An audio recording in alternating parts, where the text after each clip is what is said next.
Okay. Welcome to our boot camp.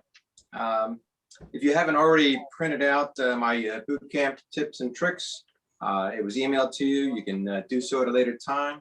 It's an awful lot of material to look through, go through. Use it as your guide. It's pretty comprehensive, so we won't have time to do everything, but I will go through some highlights to that. I like to add new material to my talk every year, so we're going over a few things first before we get into to this.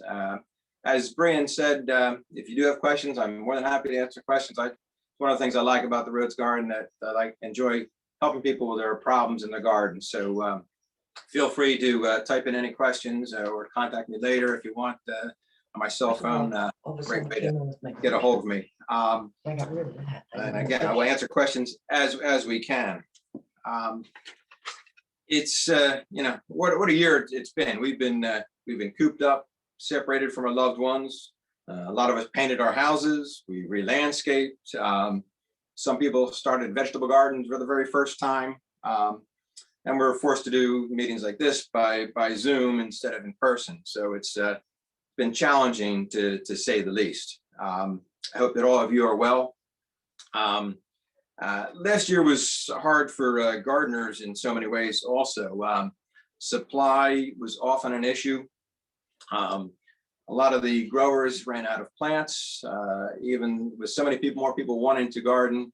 We had very limited supply, and a lot of that was due to, we got our plugs, our starter plugs, speaking of greenhouses that are growing plants for you, we get starter plugs from all over the world with the transportation issues and places being shut down.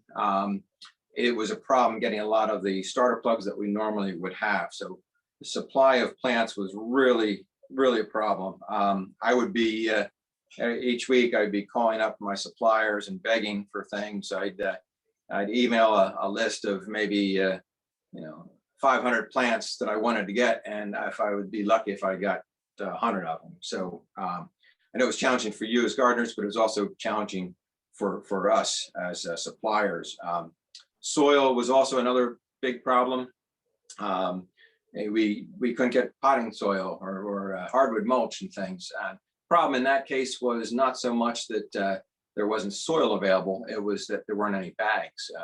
The way these companies work, they think they're going to sell 500,000 bags of potting soil, so they order that many bags for the entire year, and they get that ahead of time. Well, there's a 6-month delay before you can get new bags, so it was very challenging. Soil, I had to make so many substitutions. I'd beg my suppliers and say, what do you have? It would be the soil of the week if we termed it at the Rhodes Garden. So, okay, this week we've got ProMix. Next week we had something else. It was really tough. Ordering plants and things was a nightmare. So I appreciate all of you putting up with that. And it seems like we got through it fairly well. It was really a big year for gardening. So, a lot of the chemicals weren't available. I couldn't get sprayers because all the sprayers were used up to spray hand sanitizer and alcohol. So that was a problem. And I don't even want to talk about toilet paper and hand sanitizer itself. It's quite a scramble. One positive, though, was a really big increase in the interest in gardening. And a lot of that was in vegetable gardens, especially. The shortages in the grocery stores spurred people to do them almost like a victory garden, where they were growing your own food. If you couldn't get it in the grocery store, there was a lot of panic, and okay, we have to grow our own. So that was a big plus. What to look for this year? Who knows? I really, it's a crapshoot. And a supply of some material is still going to be an issue. I still can't get certain chemicals and sprayers.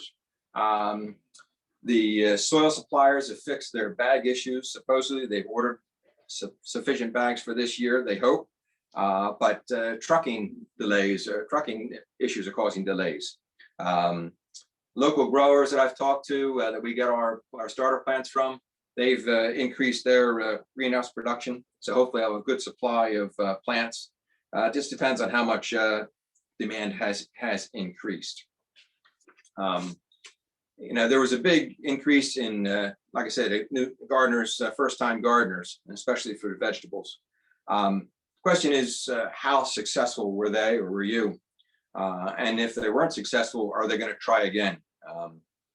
I hope so. That's what we're here at Rhodes Garden for, to make you successful gardeners. Our success depends on your success, and that's one of our hallmarks, is helping the customers in their gardening needs.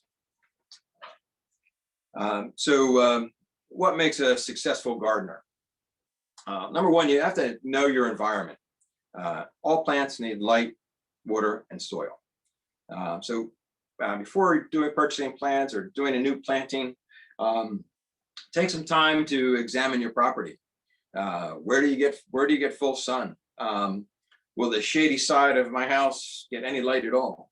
Do your feet sink in the ground when you're a week after in the mud after a week after a rain? Does your soil get hard as a rock in the summer when it dries out? Are there trees in the yard? And if there are, what kind?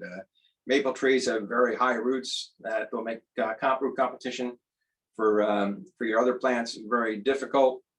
So it's important to know these questions before you come out and come to Rhodes Garden to purchase new plants. It's amazing how many people really don't know or haven't taken the time to really think about what their yard and property is like. So many times I'll get people in, they'll want to plant. I say, okay, well, what kind of sun do you get? And I get answers from everything from, one guy told me he gets sun 24 hours a day, which to me is pretty amazing, because I don't know anybody around here that gets sun 24 hours a day. People are confused of whether they get morning or afternoon sun, but these are all factors that we need to take into account. You need good information to make a wise choice for your plants. A lot of plants are very hardy, like cactus and sedums and succulents. They almost can't kill them outside, but because they want it high and dry. If you put that same plant, it's very hardy and hard to kill, you put it in a wet area or in the shade, it's going to suffer and probably die on you. So, and same with something like a shade lover like impatiens. Impatiens are going to want moist, shady area. Hot, dry area will kill them. So really important to choose your plants by the way they need. A lot of times you want particular plants, but if it's not going to work in your situation, you're better off looking for a different selection. Just remember that a good plant in a bad location is going to give you a poor plant. It's really important to put your plants in a position to succeed. And if you're unsure, ask us. Bring your pictures in. Bring your measurements of the area. Anything like that can help us out to help you make an informed decision is very important.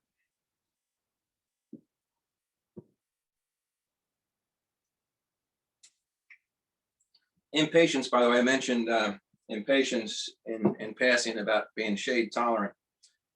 Impatiens used to be the #1 annual that people planted, and then several years ago we had a disease called downy mildew, which pretty much wiped out the impatiens. So for 3 or 4 years, at least, we weren't growing impatiens, weren't selling impatiens, because by the middle of summer they would turn white and die and drop all their leaves and just look horrible. So the downy mildew was a big problem. The breeders have successfly met that challenge, and there's new varieties that we are carrying, and most of the local growers that I buy from are going to be carrying a variety called Beacon. There's another variety called Imara. And these are ones that are genetically resistant to the downy mildew, so you don't have to do a lot of spraying in order to have a successful shade garden. So that's just a side note. It's one new advantage that has finally caught up with a big problem.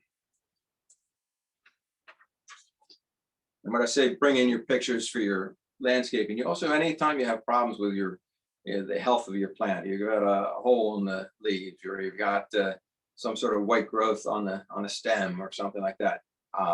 It's, we're here to help you diagnose your problem and provide you with the proper care for that. It's very important to that we have to be able to identify it correctly. So many people will come in and say, "Oh, I've got a white fungus growing on my lilac, on my stems," and I'll say, "Okay, is it what's it look like?" "Oh, like a white cotton." "I know it's a fungus. I need a fungicide for it." And 9 times out of 10, when you look at it, it's actually a scale insect, which a fungicide will do nothing for. You need an insecticide for that. So feel free you can text me pictures of your plants. You can bring them in. But that's really the best way to take care of problems. So I love texts and pictures. That's really the best way to help you out. The other thing to make a successful gardener, you want to pick healthy plants.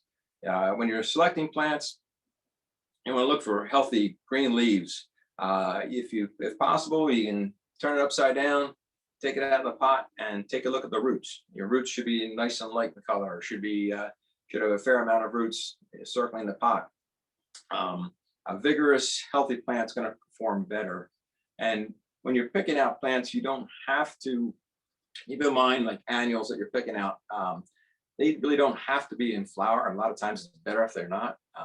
Years ago, I've been doing this for 40 years. And 20 years ago, most of the annuals we sold, whether it's impatiens, begonias, marigolds, they were sold without any flowers. So people, would plant them and they would flower in their garden. Nowadays, the breeders have developed earlier flowering ones, which bloom longer, which is great, but it conditioned people, I think, to, if it's not flowering, oh, I don't want it. They don't realize that, okay, given proper care, planted in the garden, this plant without flowers will come up and grow and be beautiful.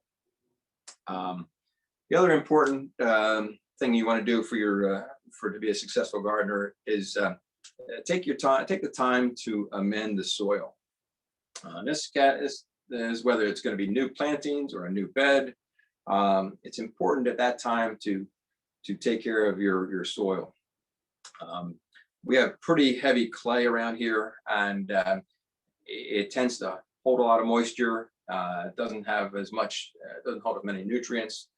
So when you're planting new planting, you want to add some sort of compost, manure. There's a really good soil builder called Bumper Crop, which I love as a combination of manure, peat, and compost. And it's taking the time to amend the soil at time of planting or before you establish a new bed is really worth the time and effort. It's really important. Without the proper soil conditions, you're just asking for trouble. It makes it much harder to water and feed and care for your plants if your soil is constantly soggy or doesn't drain properly. Good soil means more roots, and more roots means a healthier plant. You're also, so basically what you're trying to plants that will grow best in a good loamy soil. Now, your loam soil is going to have some clay, which we have a lot of here. It's going to have some compost, some silt, and some other, and it's going to have good drainage and aeration. So that's the main thing. And it also will be better. It's going to have more of the beneficial microbes, which are going to give you increased root system. So amending the soil is pretty important. It's worth the time to do that. The other thing is you want to care for your new plants. It's very important to plant them properly. We give you a guide with most of our nursery stock. It tells you how deep to plant it, how wide to make the hole, and getting installed properly. If you plant a tree at the wrong depth, and it's going to sink down, it's going to be too low later, and it's not going to thrive. We want them to thrive. So plant it at the proper depth. When you're planting any plant, when you take it out of the pot, you want to take a look at the roots. If you have a lot of roots and they're all circled around, it's important to break those roots up. It sounds counterproductive to do that because you're damaging the roots, but by loosening up those roots, it's going to make them spread out, and they'll get in a wider area, be able to take up more nutrients, and give you a healthier plant. It's important when you're planting something. Use a starter fertilizer. We use this Biotone starter. It's a granular fertilizer. It's organic, so it's not going to burn anything. It's got beneficial mycorrhiza and bacteria. Now it sounds like it's bad. Bacteria, horrible. Bacteria is good. That's going to actually they will help your root system expand and helps your root system take up more moisture, so you're going to have a better growth. And you can use all our crews. I made it a point to have all our crews use this every time they plant anything. We're guaranteeing our plants. We want them to make sure they're going to survive. It's worth the time that takes to do that. You can also use something like this root stimulator. It's a liquid. You can mix that up with water according to directions, about 3 ounces to a gallon, and pour that over the root ball as you plant it. Both those things are going to give you a good start to your plant. So it's really important. The dry one, this Biotone, will be a longer lasting product. It's going to last over a long haul. The liquid gives you a quick boost and the liquid also has a chemical rooting hormone in it. So it's not just weak fertilizer. It's worth the money. It's going to have actually a root stimulator in there, which is going to increase your root production. The other things, you want to use some sort of a soil amendment. Like I said, you can use that bumper crop, which is great. Comes in a couple different sizes. Very worthwhile to have that on hand, or pick that up when you're purchasing material. You can use peat moss. You can use compost. A lot of different things. Everybody has their particular thing that they like. So we have a lot of different products that you can use as soil amendments. That's really important. When it comes to caring for your plants, it's real important to do it for the long haul. So many people, I've got azalea. People bring back a dead azalea after a month, and they'll say, "Oh, I watered it religiously for the first 2 weeks." Well, that's not enough. When you're doing landscaping and plants, you're going to need to water them for the whole season, whole year actually, and do it properly. It baffles my mind that people will, okay, I'll go ahead and I watered it perfectly for 2 weeks, and then I forgot about it. Well, that's silly. You went to the same thing. If you went to the pet store and bought a puppy, you went feed him for the first 2 weeks, and then say, "Oh, I guess he's good now." It's pretty common sense, but a lot of people don't seem to have that. So it's important. You're investing a lot of time and money into your landscaping and your plants. Give your plants your full attention. It's really important. And again, if something doesn't look right, call us. Say, "Hey, my azalea is wilting." We'll ask you, "Okay, well, how are you watering it? What have you fed it? What kind of conditions is it in?" We try to get to the root of the problem to find out what is happening. The other thing you want to do, make sure you want to feed your plants. So you can, this is over the long season. There's a lot of different ways you can feed it. You can use a liquid fertilizer like Miracle-Gro or Peters fertilizer. It's just a granular. You're going to mix it up in a gallon of water or a 2-gallon watering can. You put that on your plants. Liquid fertilizer are going to give it a quick boost. So something you need to know, pick me up right away. That'll do it. It's has a higher concentration of nutrients, but it's going to last a shorter time. It'll get leached out of the soil relatively quickly. And it's best for like fast-growing annuals and things like that need constant fertilizer. You can also use a granular. Again, something like this. This is Plant-Tone. There's Plant-Tone, Holly-Tone, all different types that are all different, set up for all different types of plants. Plant-Tone is a general one that you can use for anything. These are organic. Again, they have the soil microbes in there, so you get a good root system. And this is the best one for anything that's going in the ground. You can put it in a planting hole, when you plant them. You can also top dress it and put it on top twice a year, and then you'll be off to a good start. So that's best for the ground. Excuse me. And then the other one you can do, Osmocote. This Osmocote is a slow release fertilizer. It's little prills of fertilizer encased in sulfur. And what happens is this will last for up to 3 months. We use this by the pallet, and we feed everything in our nursery with this product.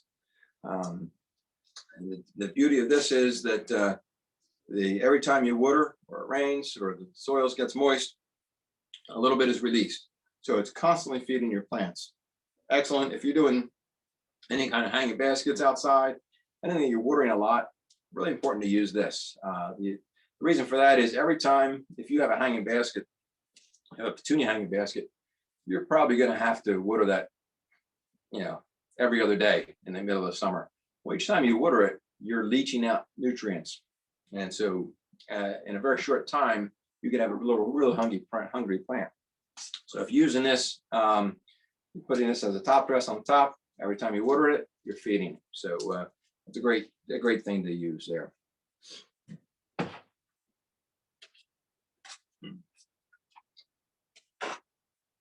And sorry, one of the last things you need a few of the right tools. You don't have to have every tool in the shed there, but you need a couple good ones. You need a decent shovel. Now, there's lots of shovels, lots of big shovels. There's one I love. It's called by Radius, and it's a stainless steel. It's got a nice narrow blade. I use this for everything from planting large trees to just the smallest vegetables in my garden to my little 4-inch pots of annuals. With a stainless steel, it slides right into the soil. I can plant from an upright position because it's just the right height. I can make the hole, drop the plant in. I don't even have to bend over for that. So this is definitely a worthwhile investment. Not super expensive, but around $45-50, but it's going to last your lifetime. Stainless steel. You leave it outside, which I do all the time, which is a big benefit for me. You want some sort of hand trowel. We do a lot of them. Some of them have this nice cushy grip. This one's aluminum. Again, not going to rust. It's great out in the garden. We got a number of different ones, but that's something you're going to want just if you want to get down on your hands and knees and do some weeding or some digging. That's a basic one you want to have. It's important to get a pair of pruners. Doesn't have to be the top of the line, the most expensive one, but you want something. I like a bypass pruner. That's what this one is right here. You can see this one's pretty beat. It's lost the handle. It's probably about 5-6 years old. I'm missing my spring, but it's real easy to sharpen, real easy to use, and it's indispensable. You may also want to get a sheath. I don't know if you can see that down there. I wear a sheath on my side all the time. Keep my pruners in. That's why that way you don't lose them. So. And Mike, just so you know, we do sell replacement springs, so you could replace your spring. Yeah, I realize that. I lost it 2 weeks ago, and I realized I really don't need it. I kind of like it like that, but that's me. The other thing you want, a rake, any kind of basic rake, just for cleaning up and spreading mulch. And this is one that I've recently loved. This is a Neeler's. It's like a memory foam in there. It's plastic, real thick plastic on the back, so you can kneel in the mud without getting muddy at all. Save your knees. It's not a lifesaver, but it's a knee saver. I love it, and can't do without. This is not mine. Mine is buried in the snow somewhere. I think I left it outside, but they're great. I want to use them. And then the other thing you want. I didn't bring one along, but it's one of the plastic garden trugs or buckets. Just makes a nice way to clean up debris, move it around. You don't have to have a big, heavy wheelbarrow. You can use one of these plastic trugs. Works very well. So that's your basic on those. So that's some of the basics of gardening. So now what? The weather's finally turning. So what can we do right now? Well, got to jump on spring. You can plant up your pots and your planters. You can use cold hardy plants. These are some hellebores here. There's a new purple one, white one here. You can do something like this is one of the heucheras, and this is a little mondo grass. So you do something like that, and then you can also then put some pansies around it. Pansies will be great. So that's a great thing to put out there because they'll take the cold. The other thing is you can, when you're doing your planters, we'll have some of the this is called curly willow, and basically it's just a lot of your planters like this one here. There's one that's already planted up. We have some of them tend to be a little bit on the short side. So if you take some of this willow, you can stick that in the pot. It gives you a little bit of height, and you put a couple in there, and that makes a nice way to spruce up your planters. All these plants that I mentioned will take a frost. I do have a lot of plants coming in this week. I have more perennials coming in. So we're just about ready to get started with that. There's in my garden, there's still snow on all my garden beds, and my vegetable garden is still completely covered by snow. But as soon as that melts, then it's time to clean up. So at that point, do your cleanup. You want to trim your hydrangeas and your rose bushes and your shrubs, get them taken care of. You want to rake out the leaves and debris. Real important to remove any weeds that are there. At this time, they're going to be small, young, and easy to pull. With all that moisture, they're going to come out very easily. Really important to do this. And then once the beds are all cleaned out, you'd also cut back any perennials that still need to be cut back. After that, you want to apply some sort of granular fertilizer. Again, we're talking, just a basic plant tone or tree tone is fine. Just to get some more nutrients into the soil. Get that around your shrubs. If you have a lot of azaleas and rhododendrons and hollies, you'd use a product called Hollytone because that has a little more acid. But again, let us know what you have, and we can get you the right product for that. The other thing you want to do once your beds are all cleaned up is apply a pre-emergent fertilizer. Well, we're going to use something. You can use something like this. This is Preen, and this is a chemical pre-emergence. So what this does, it does not kill anything, but it will prevent your seeds from germinating. So once you have your beds clean, there's going to be a lot of weed seeds that are in the soil. Seeds in the soil can last up to 20 years. So every year you're going to have weed seeds no matter what. So real important to put the Preen down after you clean up the beds, and then you probably want to do that twice a year as well. If you skip that step, I skipped it a couple of years ago and I didn't do it, and I was fighting weeds all summer long. That was a complete nightmare. So it's worth the time to do that. And then once you get it all cleaned up, then you can put a new fresh mulch on top. Don't go 4 or 5 inches. You only need about 1 to 2 inches. That's going to give you your insulation. It's going to keep the moisture in, and you're going to get healthier plants. So and Mike, I did have a question. Do you have a preferred mulch that you recommend, and are any of them more like pet friendly? Good question. So the mulches we carry cedar mulch, we carry hardwood mulch, and that's just a natural, none of this dyed.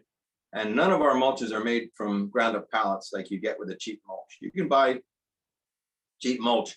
There's a place called Britain Industries, which is half a mile from my house. There's piles of mulch, got to be 40 feet tall, but it's all ground up pallets. I would not sell that. So you have cedar, we have hardwood, and we have a dyed hardwood, which is black. And then we also have 3 different grades of pine bark. Now the nuggets and the mini nuggets, and then a real fine mulch. So, and then there's also cocoa mulch. Now when you're using, all of them can be pet friendly except for the cocoa mulch. With cocoa mulch is obviously cocoa bean shells.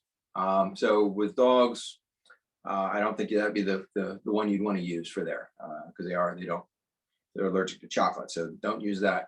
I might also avoid the dyed one for the pets too, because it'll probably get on their paws if they dig in the garden. Right, and they're licking that, and also tracking it in the house. Now, a lot of people like the dyed black mulch.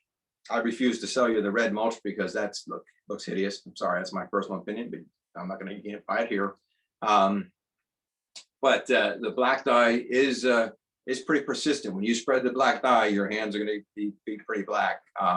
It's not poisonous, but it's going to track a lot more. I personally, I use the cedar mulch. Cedar mulch is, and these are all pretty much about the same price. So there's really no, except for the cocoa mulch, they're all pretty much the same price. So there's really no benefit one or the other price wise. But I like the cedar mulch because it tends to last a little bit longer. It's very the fibers knit together, so it doesn't wash away, it won't blow away, and it's very slow it's naturally insect resistant, and it's very slow to decompose. So it's going to last a long time for you.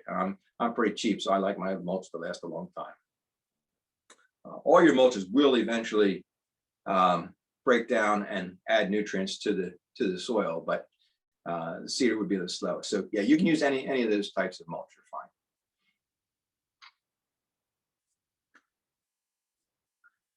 fine. While you're taking your sip of water, I had a question about the pine needle mulch, which I know that we don't carry. That's more of a southern thing. And someone else is asking if we should mulch every year or how frequently. Yeah, so mulching your pine mulch, there is a place that has it. I think Cedar Run Nursery over on Horsham Road. I've seen it advertised out there. I have not used it. I always wonder about that being a fire hazard, because you would think throw a cigarette butt in there, that would be a problem. But I just haven't had that much request for it, so that's why I've carried it. If you're looking for that, I think you can contact Cedar Run Nursery. They may have that for you. What was the other part of the question? The other part was basically how frequently should you? Okay. Yeah. So basically, if you're, it depends on when your mulch is broken down and gone. I only mulch whenever the mulch has disappeared. So typically, I'll do that in the spring. It should last all summer long. And the fall should be okay. If you find it's getting really thin in the fall, you can remulch in the fall. That helps protect your plants from the frost, and that would be helpful. So there's no set rule on how often you have to do it. A lot of it's done for looks. So sometimes people put the mulch down, and as it naturally ages and turns gray or discolors, people don't like that. So a lot of times they will freshen up, put a light coat on top to freshen it up. So that's the way that goes. Yeah. All right.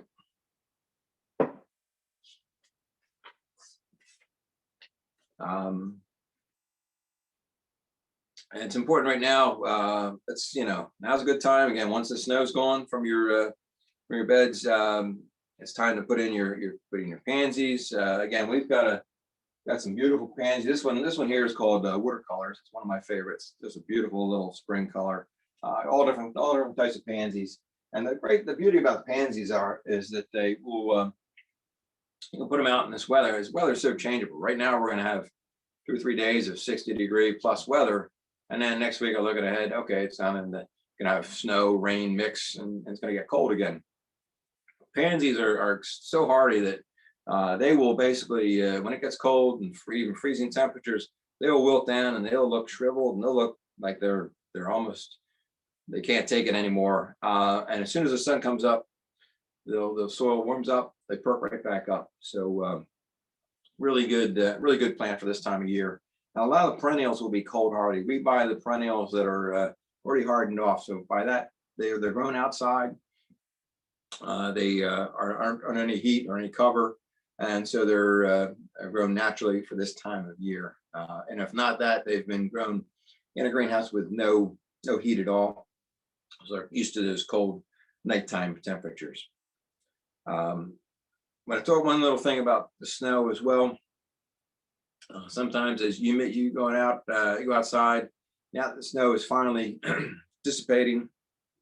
I've seen it all around my house. When I walked this afternoon, took some pictures of my neighbor's house, and on their lawn are all these little tunnels and trails that about an inch and a half deep, inch and a half wide, and it's snaking all around where there's no grass at all.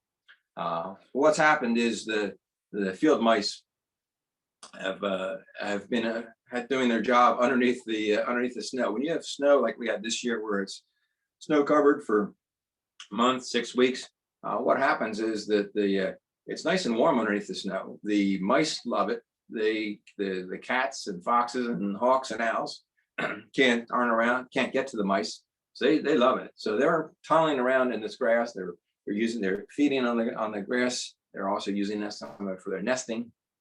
And it's a lot of times you go out and be shocked. I'm sure I'll be getting a lot of people bringing in pictures of their lawn. What's happening here?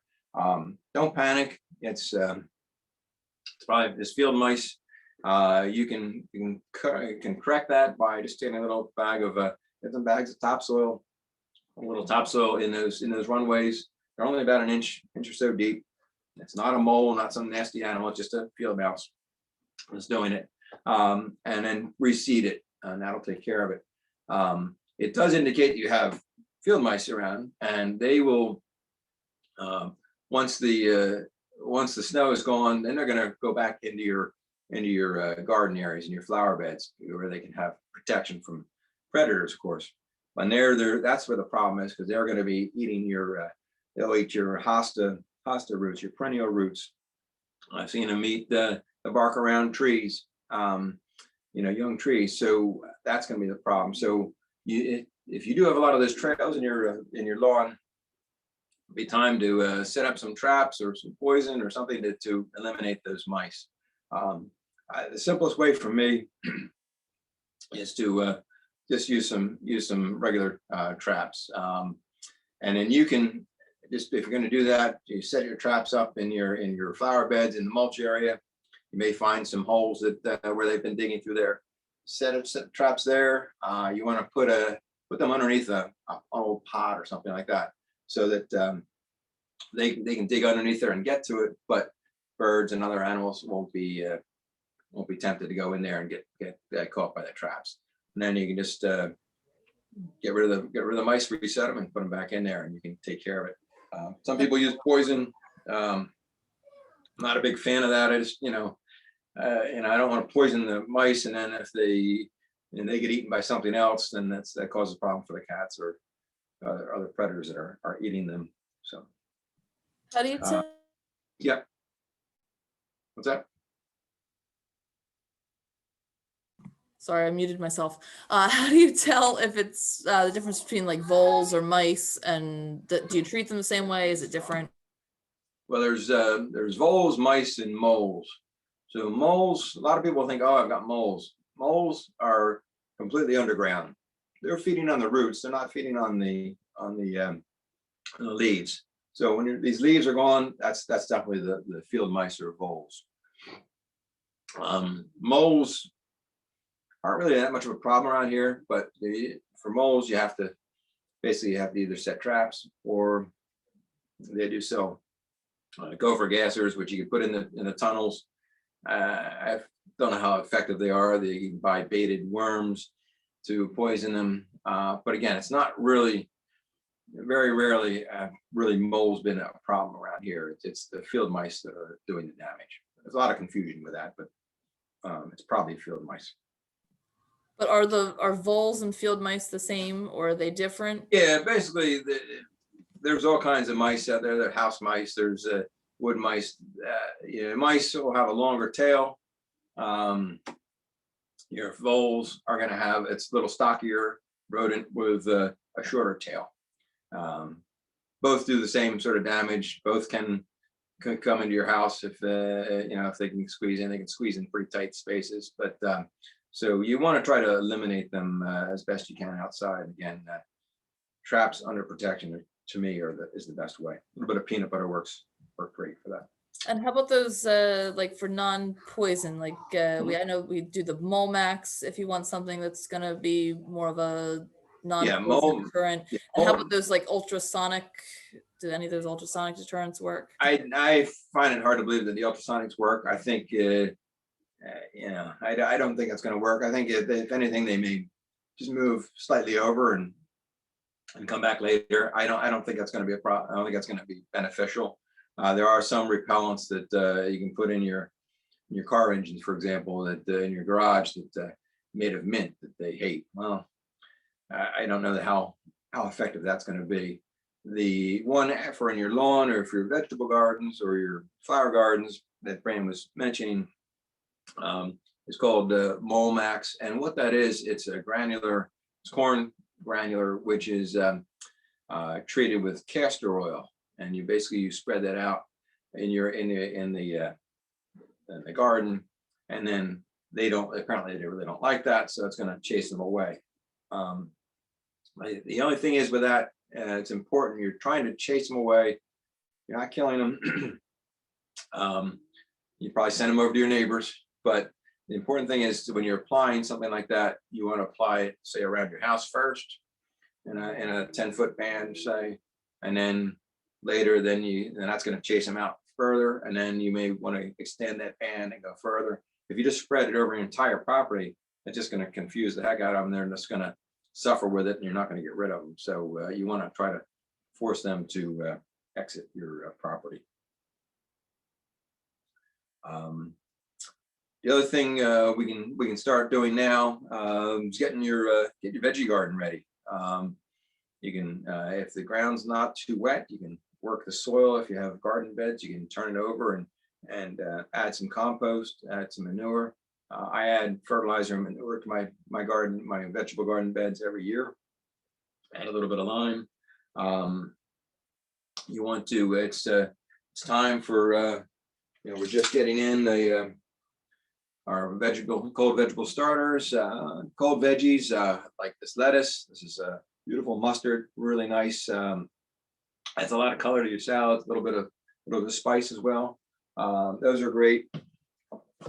You can put in somewhere, have some broccoli, cabbages, cauliflower. These are all ones that are going to be your cold season vegetables. So if you get your beds ready to go, these will take a light frost. So within the next week or two, you can start planting these. The vegetables, it's too early. Usually, I'm sure tomorrow or the next day, I'm going to have somebody coming in looking for tomatoes because they want to be the first one to plant tomatoes. Well, tomatoes shouldn't go out till the middle of May. They really get warm. So stick to the cold season crops. Again, broccoli, cauliflower, cabbage, lettuces, spinach, all really good. You can start some from seed if you want to. If you're doing seed, I would probably do your tomatoes and your peppers. Start them now. It may be a little bit late to start your cold season crops. You're probably better off buying them. Put them in a pack like this, 12 in a pack. It'll cover a pretty large area. A lot of times too, people say, "Oh, I can't do 12." Well, you can share them with a neighbor if you want. Go in with a group. That's a good way to do it. But it's pretty inexpensive either way. One thing with the vegetables, and we will be doing a vegetable class. Do you know when that is going to be, Brian?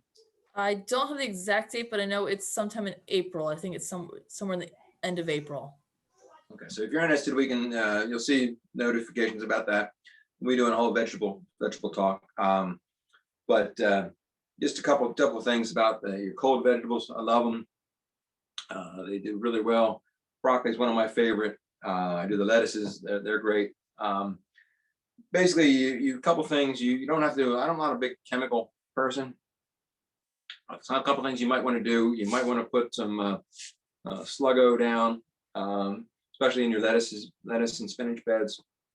That's going to keep any slugs from getting up into your lettuce. Last thing you want is to cut a nice head of lettuce or leafy lettuce and find some critters in there. It's an organic.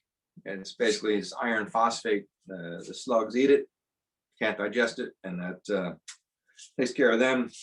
So it's safe for your pets, safe around. And then the other product in there is spinosad, which is a naturally occurring bacteria, and that'll take care of the cutworms and little sow bugs and other insects that could be an issue. So if you're doing that, that's not a bad idea when you plant it to apply some of that. The other one you want to use for your broccoli.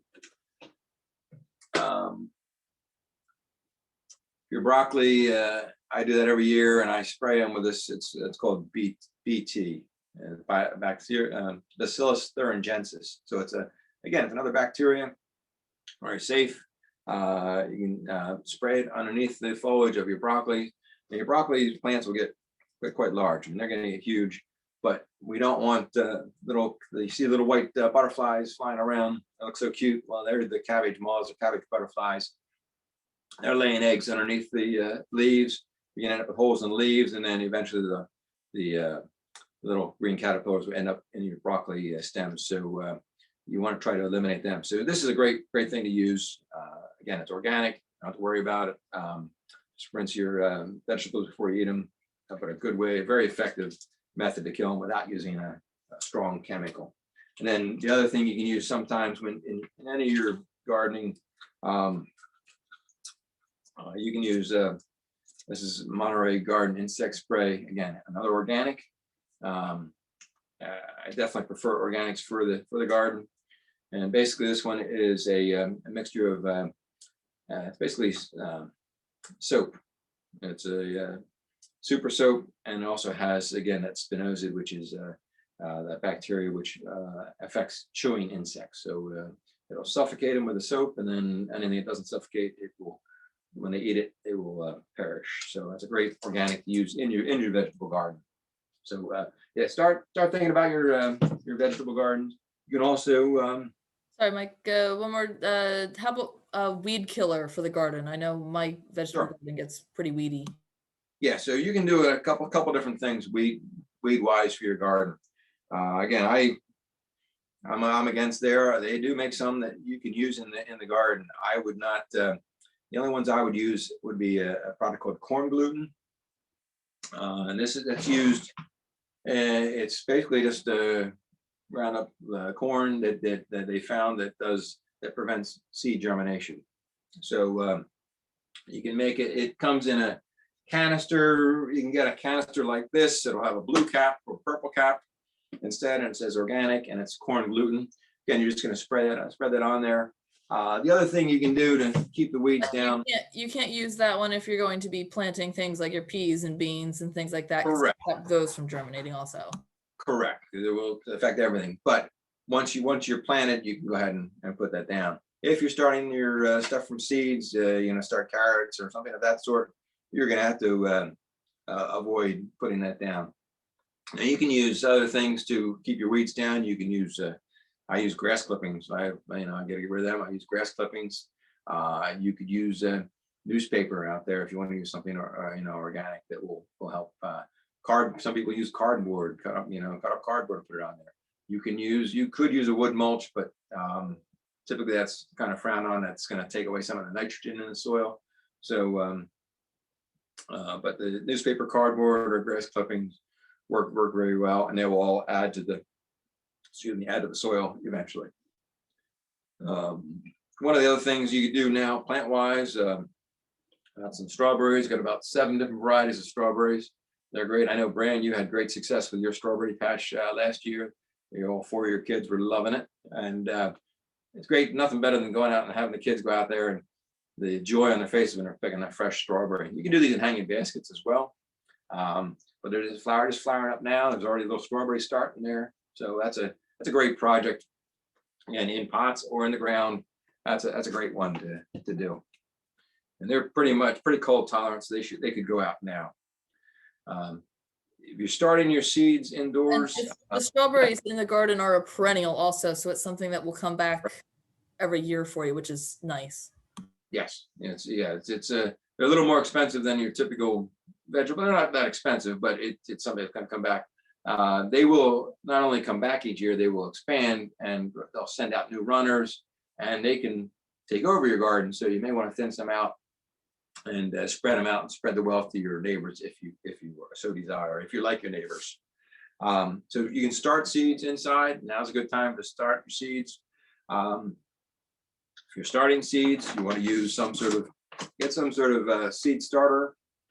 It's very important to use something that's like this, sterile. That's gonna, you're not going to cause any disease problems. You're going to get you off to a good start. There's no not extra fertilizer in there, so it's not going to burn any of those young roots. And then you can go ahead and plant them. And there's a lot of different options. I didn't bring everything. I didn't bring everything home to my house here tonight. Just a few things, but this is one thing you could use. These are Jiffy pots, basically made of peat moss. You put your soil in there, you start your seeds, and then basically you're just going to go ahead and you can plant the whole thing. You don't even have to take it out of the pot, so there's no transplant shocks. We've got trays and domes and everything you need for your seeding. So that's great. And there's a lot of different varieties. You can get a lot of unusual varieties from seed. So that's a great way to do it. And it's pretty inexpensive to do as well. Coming along pretty soon, sometime before mid-April. You're going to do, you want to do some crabgrass control on your lawn. If you're doing your own lawn maintenance, I know a lot of people have somebody doing it, so you don't have to worry about it. But if you're doing your own lawn maintenance, like to do that, crabgrass is an annual weed. It grows every year. So the best way to control it is to keep it from germinating. If it doesn't germinate, it's not going to grow. It's not going to produce more seeds for the following year. So, but most people have to do a crabgrass control each year. Again, we can use a product like the Preen, similar to that. That will work. Or you can use, we sell large bags of corn gluten. Corn gluten is going to be that same product that we're going to use in our vegetable garden to prevent the weeds. Again, that's an organic way to do it. Very safe. You got kids, you got pets. You don't want to have to worry about them going out there and playing on a lot of chemicals. The corn gluten is a good way to do it. The important thing to do with your crabgrass control is you're preventing it from germinating. Well, crabgrass germinates right around the time of around when the forsythia start to bloom, a little later in spring. So it's important to get your pre-emergence down before that. So, a lot of people say, "Oh, what day do I need to get it down?" Well, I don't know. It's hard to tell you because so take a look around your neighbors' houses. The forsythia. When you see that forsythia blooming, well, you see it start to bloom. You better get your pre-emergence down at that time. There is a chemical you could spray on it if you miss that date, and crabgrass is a problem come May and June. There is something you can spray on it to kill it, but again, you're applying another chemical. In this little, again, whether you print it out or not, there is in our 15-page book, tips and tricks. There is a lawn care garden, lawn care issue, and there's also a garden calendar. Gives you month by month tips and tricks that you can do in there. So that's pretty much it for what's new and what's different and what we should be doing now. I do have enough time to go over a few things. I can hit a few highlights in our boot camp tips and tricks. Excuse me, I'm gonna take another drink of water here. Yeah. When for fertilizing your boxwoods, I always forget, is that going to be a tree tone or a holly tone? Good question. Okay, and that's most times people will think, okay, an evergreen, so it gets holly tone. And that's true for the most part. But there's two plants that are evergreens that don't want holly tone. They want a more neutral fertilizer. So you want to use plant tone. Plant tone does not have the acid in it. So that's what you want to use for your boxwoods and your yews. If anybody has spreading or upright yews.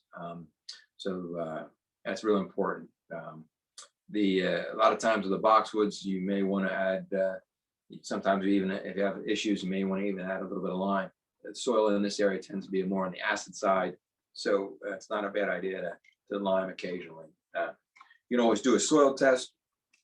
If you're not sure about your garden and you want to test your soil, and you're not sure why things aren't growing well, Penn State, the cooperative agency, has soil test kits.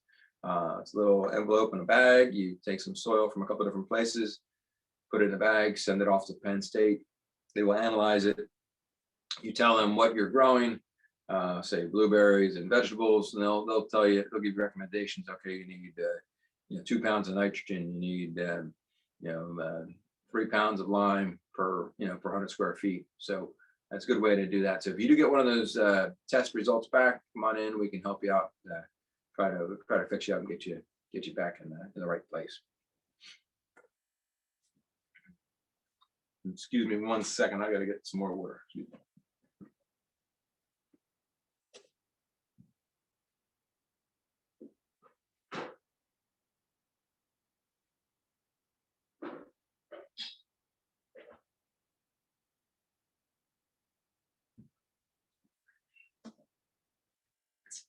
All right.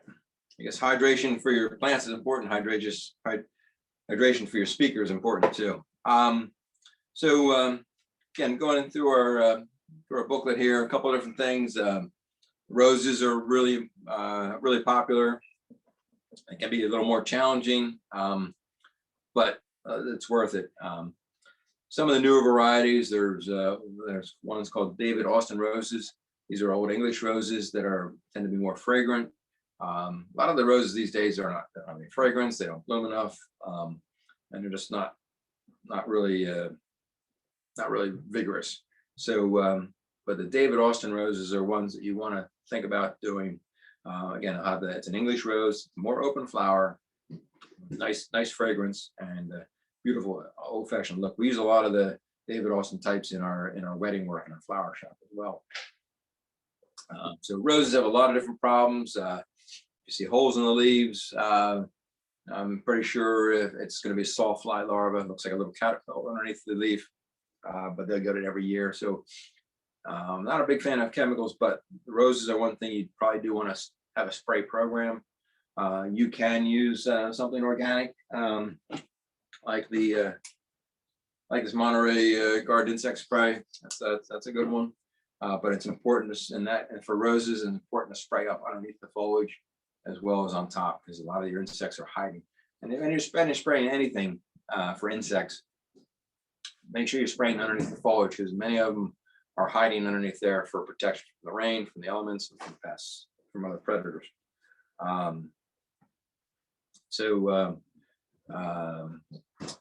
There is a disease called rose rosette, which has put a damper on some rose growing. Rose rosette is it's a virus, so another virus, which is great. So you can't come in and say, Mike, what can I spray on my rose rosette rose? No, there's nothing that I can sell you that you could do that. You'd have to remove the plant if it's heavily infected. It's spread by mites. It has been a real problem. So the best way to control it is to keep your plants healthy, well fed, and spray for mites, spider mites, which are really tiny and hard to see, but get that part of your spray program, and you'll probably be okay with your roses. There's a ground cover rose. We do sell roses from Monrovia Company out in California, and they have several types of ground cover roses, which are get about 2.5 feet tall. And I've had them in my house for a long time. They've shown symptoms of the rose rosette, but never perished from it. So they seem to be a little more resistant, which could be a good thing.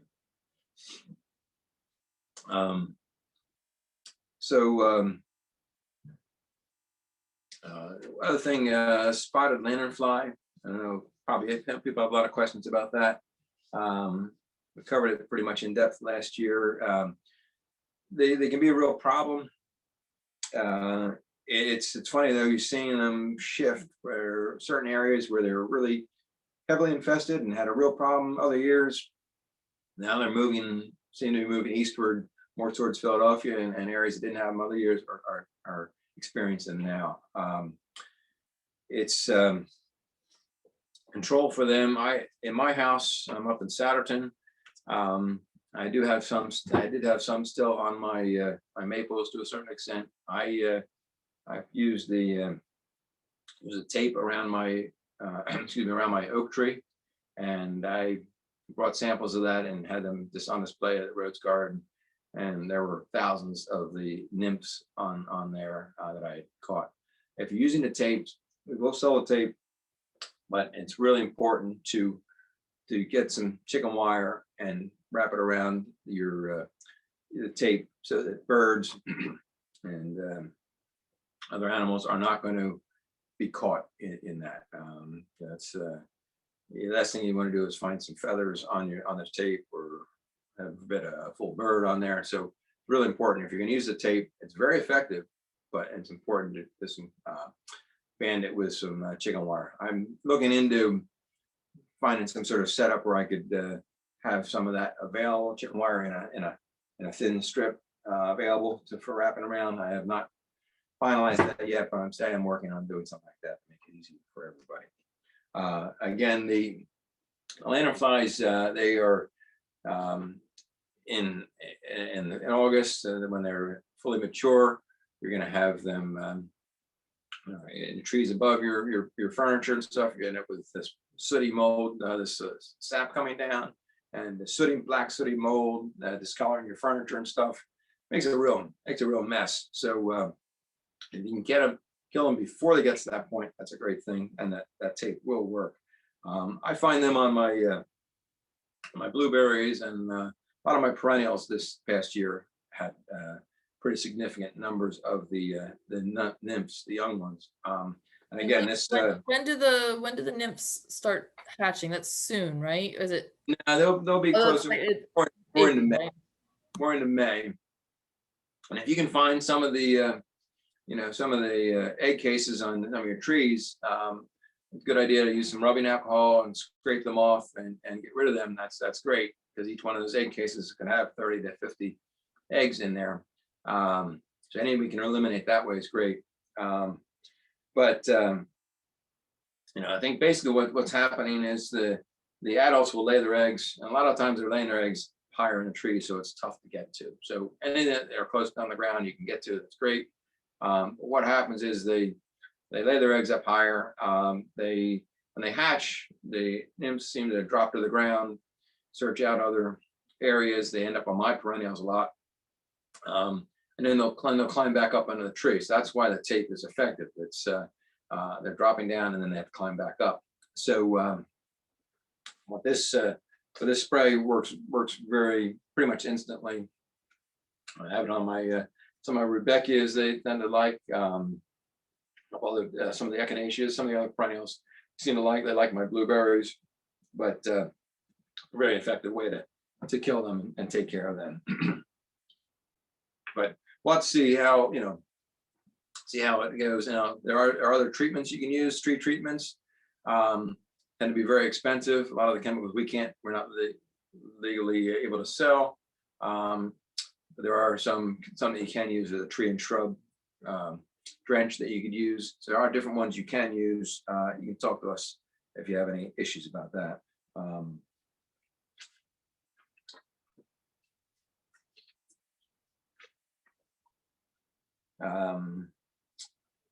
We talked a little bit about the broccoli, cauliflower, and cabbage. They're going to get those cabbage loopers. So again, use that BT for that. I'll take care of them. Don't talk really much about houseplants. I just want to touch a little bit on that. Basically, there's 4 different types of insects that bother your houseplants and tropicals and things, and your annuals in the summer. You have aphids. They're the little green or brown or black insects, and they're always at the tips of your flowers. There are you can do scale, which is like little hard bumps on the stems primarily. You can get on your orchids and some of your houseplants. And there's mealybug, which is like looks like white cotton. That's one's off this. You also think it's going to be a fungus, but it's actually an insect. That's mealybug.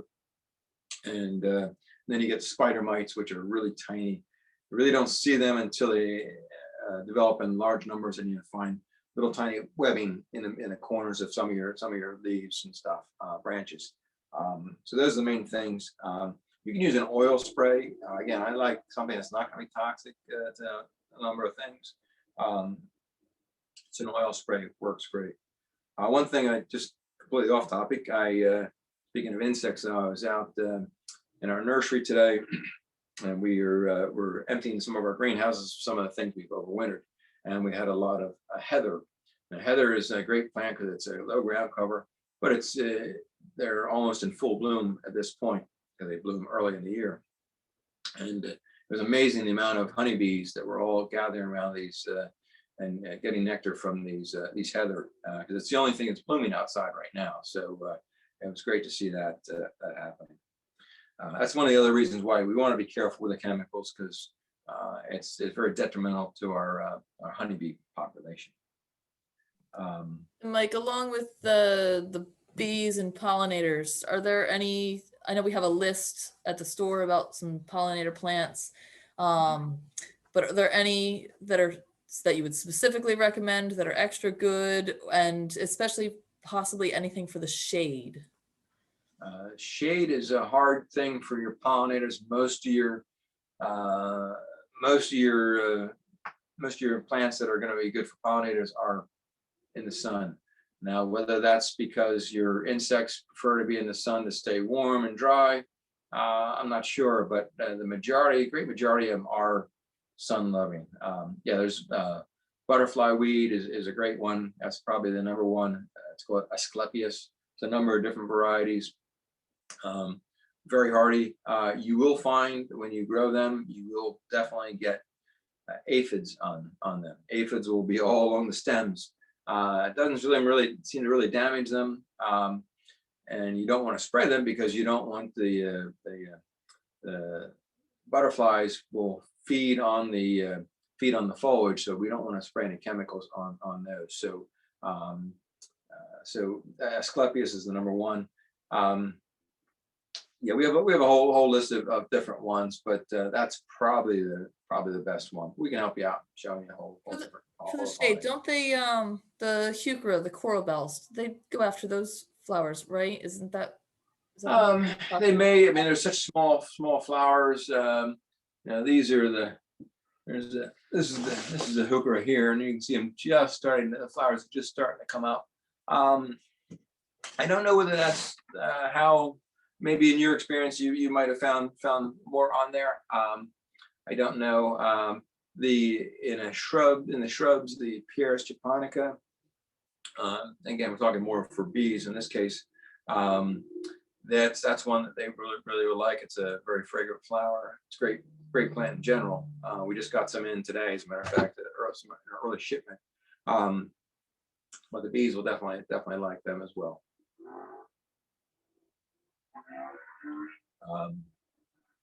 Again, touching on just a little bit of house plants, general knowledge for some of your plants outside. A lot of times people will bring their plants inside in the fall, and they got these.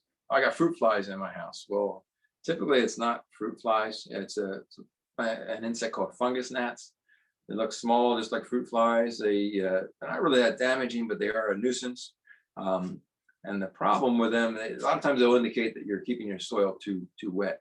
Now, if you're bringing your plants from outside, there's no way to really control the rain in most cases. So that's a common issue in the fall and through the winter. Again, a non-chemical way to treat them is by using these mosquito bits. Now, the fungus gnats will be flying all around your house as they're mature. Then they'll fly back and they will lay their eggs in the soil of your plants. So what happens is they'll lay their eggs in there in the moist soil. The larvae will feed on decaying organic matter and sometimes the roots in there, and then they'll emerge, become adults, and start the process all over again. So it's very hard. You can't really spray the adults and control them. You have to eliminate them from the base. So use this mosquito bits. Again, this is another bacteria. I've been using it forever in my rain barrels and stuff. It's very safe, kills mosquito larvae, but it also will kill the fungus gnat larva. So again, you're gonna either mix some with water your plants, or you can put some on top of your plants, and it'll seep down and kill them. A lot of plants, this one here, you can see it or not, but these are little rice hulls. So a lot of the nurseries will use rice hulls on top of their plants as a insulator, but also that's also going to keep be a barrier so fungus gnats and insects can't get down into that moist soil. If you're preventing them from getting in the soil, then you've stopped the cycle.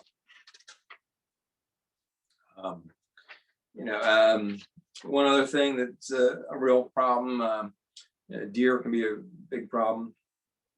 How do we worry about it? And while I'm still talking about deer, the pansies, like I say, are one of the best things right now. We're actually going to be part of our coupon. I don't know if Brian mentioned it or not. We do a coupon. We're going to be doing a coupon every month. This month's coupon is going to be for a special price on pansies. So basically, with pansies, you want to make sure that if you have deer issues, they will definitely eat your pansies. So you want to be very careful. Make sure you're using some sort of repellent if you're going to be using the pansies. If they're in pots and whatever, if you keep them by the house, that's great. You can use something that's called deer scram, which is a combination of pepper and meat meal and naphthalene, and that will help keep them away. You can use a liquid like liquid fence, which is deer and rabbit liquid fence. Again, that smells horrible, but that will help keep them away. So it's important to do that if you're going to plant something very tasty like pansies. You can also do when you're choosing plants for your garden, you can either, if you're going to do ones that they love, you're going to have to deal with it. But you can also plant things that are more resistant to them.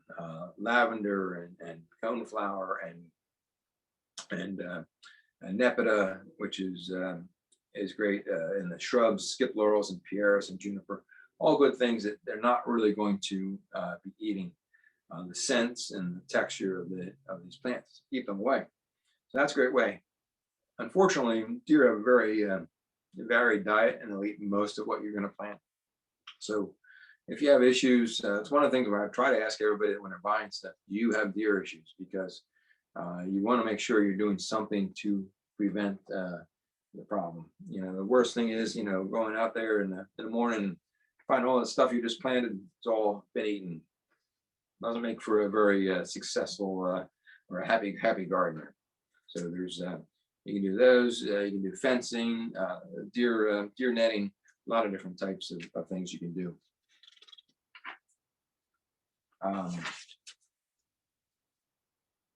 We talked about the voles and moles tugging the garden, so I got that covered. Watering, that's one of the biggest questions or problems people seem to have as far as how to water properly. And the main thing you want to do is you want to provide enough moisture, but you don't want to drown it. So many people ask me, "Oh, so they're buying a plant. Do I water this every day?" Well, no, you're gonna kill it if you water it every day.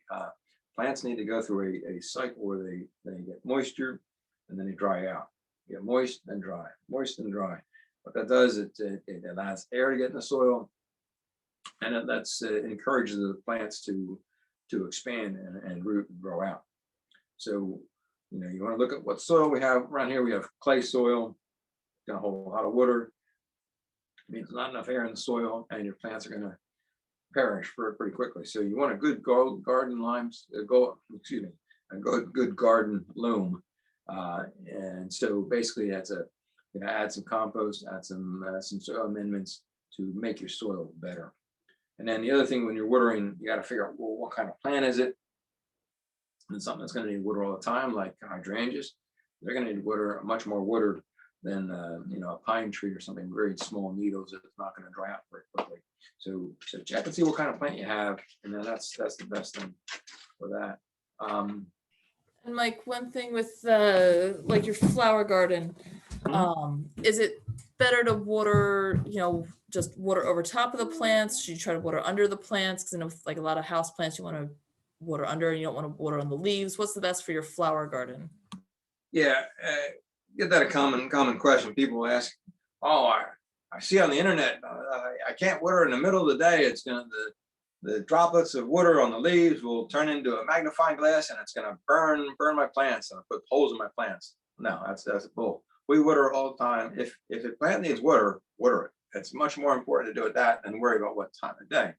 Now, generally, it's beneficial to water in the morning. The reason for that is, number one, there'll be adequate moisture when the plant needs it as it gets hotter in the day. The other thing is it'll dry off. The foliage will dry off. You want the foliage to be dry at night. This is especially important for your tomatoes and vegetables, and your roses and things like that, because anything that's likely to get a fungus disease and suffer, the moisture at night is going to, on the leaves, is going to make a good conducive environment for fungus to flourish. So if we can keep the foliage dry, that's going to be better. But you can water anytime. If the plant needs water, it's really, really important to water it.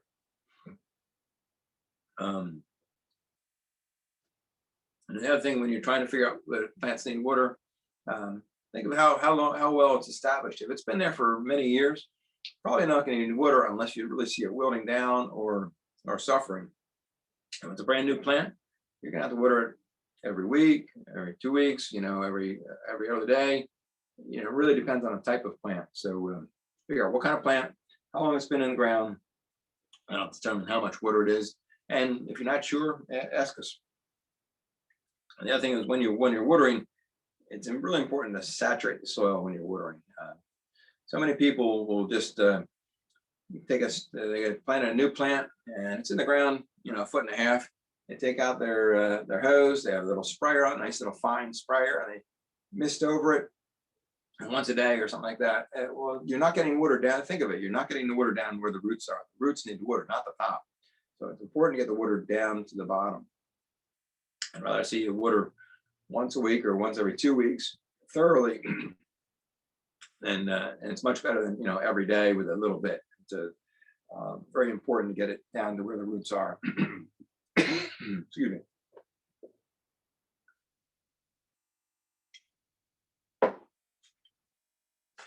Let's see what else we got.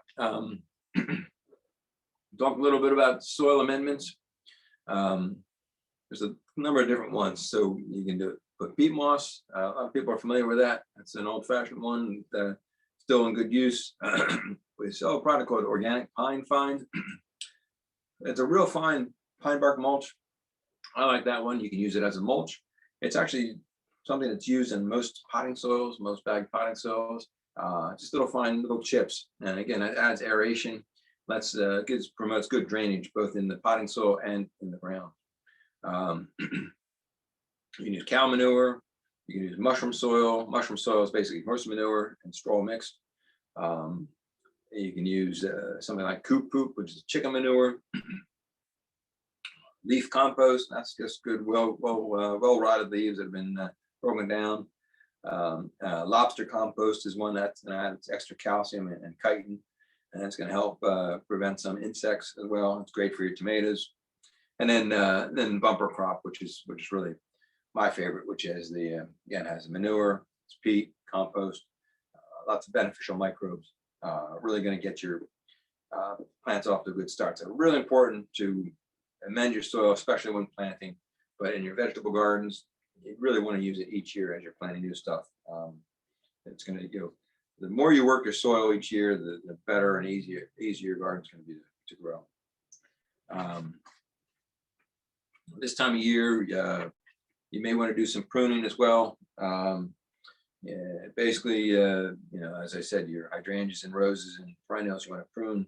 You can prune your some of your trees. You can prune in the spring at this time as well. So it's, taking care of your plants that way. Fruit trees, if you have anybody that's fruit trees, they can be challenging. That's something you do some pruning now, but then also you want to start your sprays. You want to use an oil spray or something like that to prevent your insects and diseases. Mike, I've got a couple questions about pruning. Yep. One person wanted to know if you need to prune the lily turf or if you can just let that go. Okay. Yeah, lily turf. Basically, some people prune it back in the fall. I'd rather leave it and prune it back in the spring. If you have a lot of it, you could use a lawnmower with a bagging attachment. You could use, if it's not too much, you can use a regular pair of hand pruners or pair of shears. And typically you cut it down almost to the ground. And what that does, it opens up, lets a lot of light in there. You see less fungus problems and neatens it up and cleans it up, and you have all nice fresh new growth coming up. So yeah, that should be pruned back. Again, whether you do it in spring or fall, that's your personal preference. All right, and then sorry, we had a quick one that went back to the last topic. What was the last soil amender? Was that the bumper crop that you The had mentioned? bumper crop, yeah. Bumper crop's good. Comes in a couple different size bags, but it's a complete mix, and that's really going to be a good one for both planting and your vegetable gardens as well, and general bed improvement. All right, and then how far back do you prune a hydrangea? A good question. So you can, depends on what type of hydrangea it is. So if it's it's one of the typical large rounded flowers like the blue or pink, ones that are blue or pink, the macrophyllus. Basically, you want to, now's a great time to do it. I prune mine in the spring because there's no leaves on it. Now I have a few old flowers on it, so I can see which ones bloomed. You can take any of the skinny stems, the real weak ones, you can cut them right down to the ground. The rest of them, I would cut back about halfway. And what you want to do is look on the stem, and you're going to find the buds on there. And you may find most of the buds will be real tight, like praying hands. You may find some that are more open, more like this, and a little swollen. The swollen ones are going to be your flower buds. You want to cut above that and let those come up and be flowers. Don't panic if you don't see any that are swollen. Just save the biggest, healthiest stems, that have the most buds for your growth. Some of the varieties of the white ones with the more cone-shaped flowers, those you can cut back however hard you want because they're going to bloom in the spring, in the summer, no matter what. The larger blue and pink ones, you have to be a little more careful about how much you prune. And then butterfly bush, how far back do you prune that and when? Again, I usually wait till spring. I cut that back about 2/3 of the way. They're pretty vigorous. They're going to grow back pretty well. You don't trim it enough, they tend to get loose and floppy. So I'll usually cut mine back in the spring. Again, that could be done in the fall as well, but I'll normally do mine in the spring. And don't take it to the ground, but you want to take it back fairly far. Butterfly bush are usually pretty hardy. You can get some years where they're going to die out on you, whether it's whether the winter was too cold for it, or this year it's going to be interesting. We had so much snow and so much. The snow is good for insulator, but also keeps a lot of moisture. So that can be a limiting factor. Sometimes if they say it's too wet over the winter time, they can rot out or freeze out. So you won't really know. They break out a little bit later, so don't panic and rip it out. If you don't see anything growth, by mid-April, leave it in there. It may still come back in May, or you may have. I've had sometimes where I just have a portion coming back, but be patient with those. And if you're going to transplant a butterfly bush, when is the best time to do that? If you're digging one out of your garden and you're going to move it to another spot, you could do that. I would probably do that in the spring, before it breaks dormancy. So you can do it now or within the next couple weeks. Main thing is digging around it carefully and making sure you keep a root ball together. Anytime you transplant any existing shrub, it's real important to keep those roots together. You don't want to just pop it out and pick it up by the stem and have just all the soil fall off and you end up with a bunch of roots and with no soil in it. That's not going to lead to good success. So you want to make sure you try to keep that root ball together. Keep in mind that it's really wet right now, so you're going to have to support it. And once you dig around it, you're going to need to support it, whether you wrap it in burlap to transport it, or if you can find another pot, set it in, something to keep that root ball together. And then make sure when you plant it, you want to plant it the same height that it is now. You don't want to plant it too low. You want to plant it the same height or a little higher. And then probably if you're doing that too, anytime you're transplanting something I would use some sort of liquid starter along with the biotone, because that's going to give you a much better chance of success.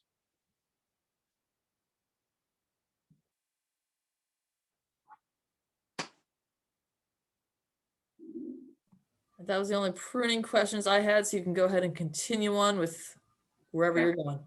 Yeah, just a couple more things, and we'll wrap it up. Any final questions? So right now, good time to start. Feeding your. You can feed your trees, established trees with your tree tone or plant tone. Same with your regular shrubs around your house. The tones will have a fragrance. I can smell it even through this bag here. So there's a lot of you can have chicken manure, feather meal, all kinds of different things, all organic. So keep in mind when you do spread any of the tones out outside your house, you might have that fragrance just for a day or two, but it's all a good thing. So as I said before, in this time you want to rake out and clean up your garden. If any of your fruit trees and any of your evergreens that might have a problem, you can spray with a dormant oil. That's a dormant oil basically is going to suffocate any overwintering insects. And let's go ahead and plant. Like I said, right now you want to start planting your cold veggies and plant your primrose and pansies and that kind of thing. Then we'll be looking to do our pre-emergence towards the end of this month. So that's pretty much what I've got for you. I had a couple people asking about their tropical plants like hibiscus and other things, how to make sure to keep them blooming and, to increase their blooms, even if they're in the full sun. Feeding and watering is going to be the biggest thing. Tropicals are pretty heavy feeders. Again, use the Osmocote if you want. You can also use this is a 14-14-14. Nitrogen, phosphorus, potassium. You can again also have a lot of different blooming fertilizers, the Super Bloom, and that's basically at a higher phosphorus content. So that'd be a good one to use as an occasional for your tropical. But I think you can't go wrong with the Osmocote. Getting back to the hydrangeas also, I know people are asking about that. Now's the time you could apply some sulfur, some acid if you want to make them blue. If you don't want them to be pink, if you want them to be pink, then you put lime on them. So at that point, but I would not feed your. Technically, I really don't recommend feeding your hydrangeas all that much. If you're feeding them with if you feed them too heavily, you're going to get more growth, but you're not necessarily get more flowers. So you're going to feed them with just something like a super phosphate, just a high phosphorus. I wouldn't feed them with any nitrogen because you're looking for blooms. You're not looking for leaves, green leaves.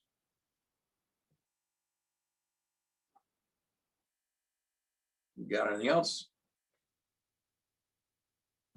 I had a question about how do you prevent rabbits from getting into your veggie garden?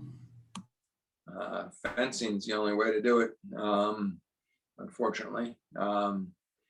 Yeah, not something we really sell, but you can go to Ace Hardware. They've got plenty of it. Though you want to pick out one that has a specifically for your garden that they'll have smaller holes at the base and larger holes at the top, so that the small bunnies are pretty small when they're young, and they can crawl through a pretty small area. So you want to use ones that have a tighter grid, a tighter mesh at the base, and that'll be listed for vegetable gardens and gardens.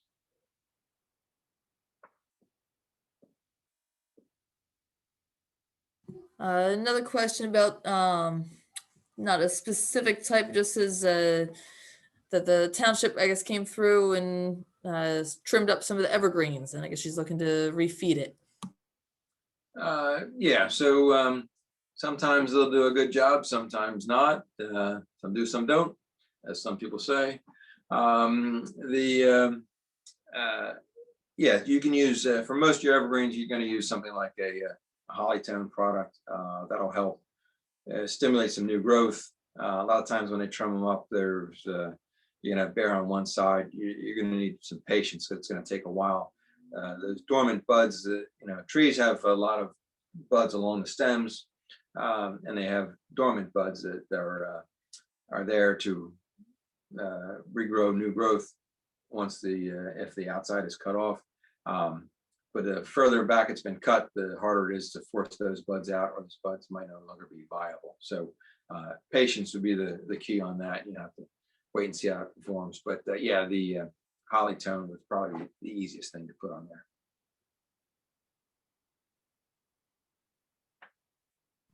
there. How about with somebody has a lot of hellebores?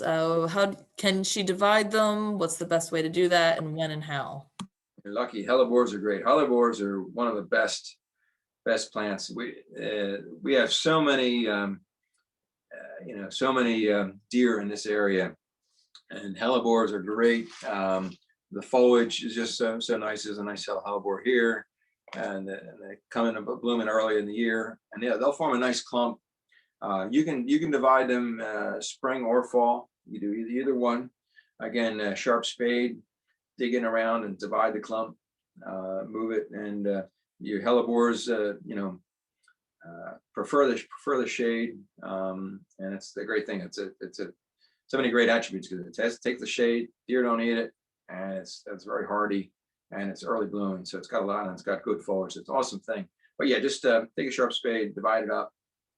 You can dig a whole clump if you want to dig a whole clump out. When you're doing any perennials too, if it's a large clump, you can dig around it and lift the whole clump out. You're going to go down about 6-8 inches, and then just pop the whole clump out.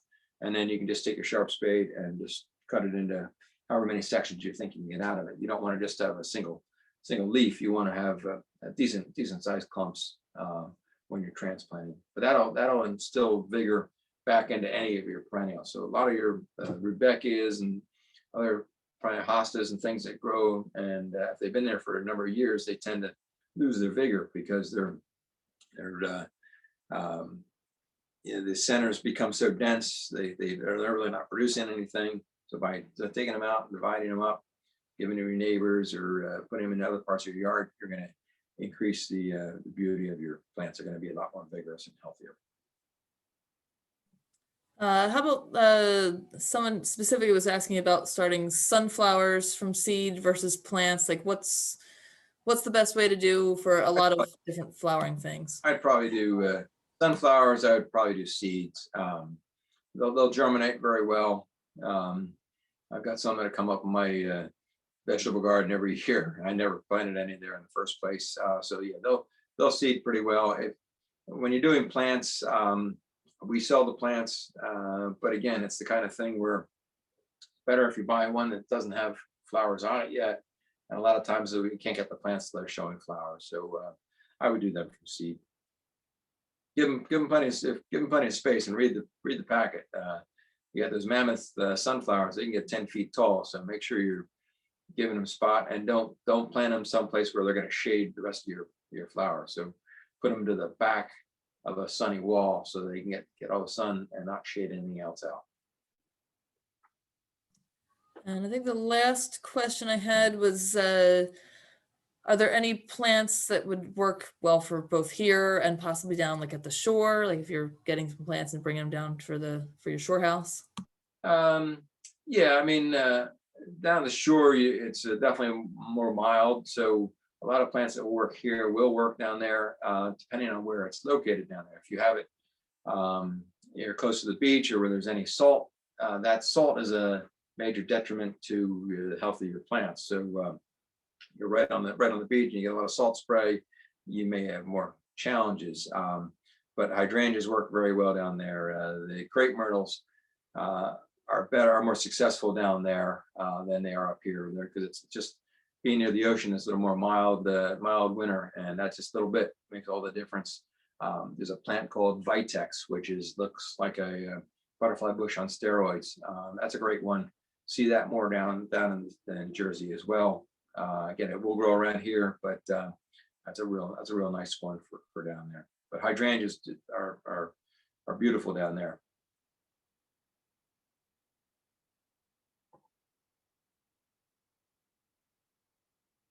All right, any last questions? We can quick type them into the chat, because I think, Mike, you were kind of at the end of your notes, or did you have anything else that you were going to go over? I'm done. I think I mean, there's tons of things I could go on for hours, but I'm not going to.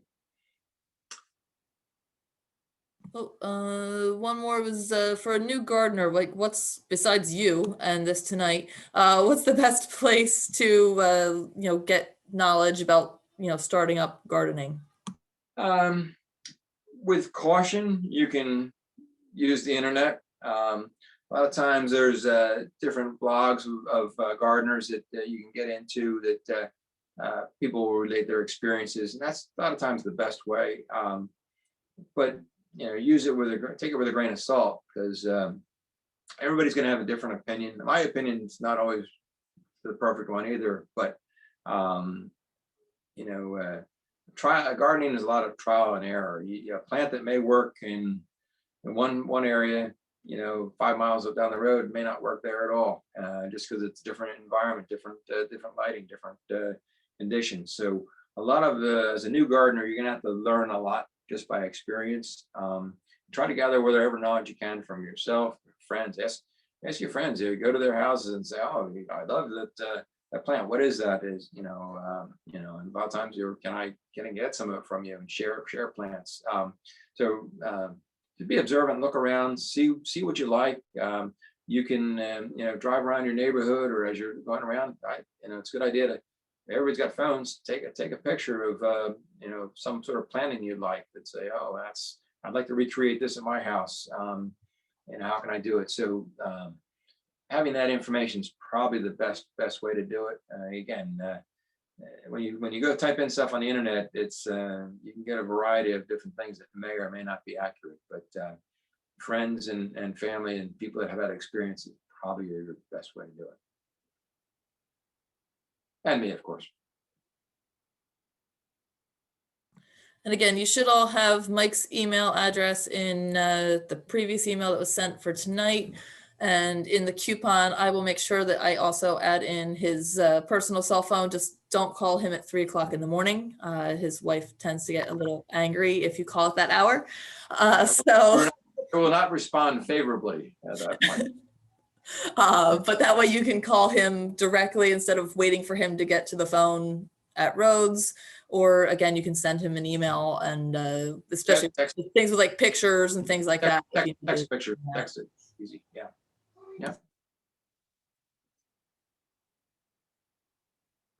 All right. And you're gonna be good. You're gonna be sending out a coupon then for the pansy special for this month's. Yes, once I get the last 2 kids down to bed, I will be sending out that coupon. You're not gonna be able to use it tonight anyway, because Rhodes is closed, so you won't be able to use it. I wonder if they can hear me. Can you hear me? I can hear you.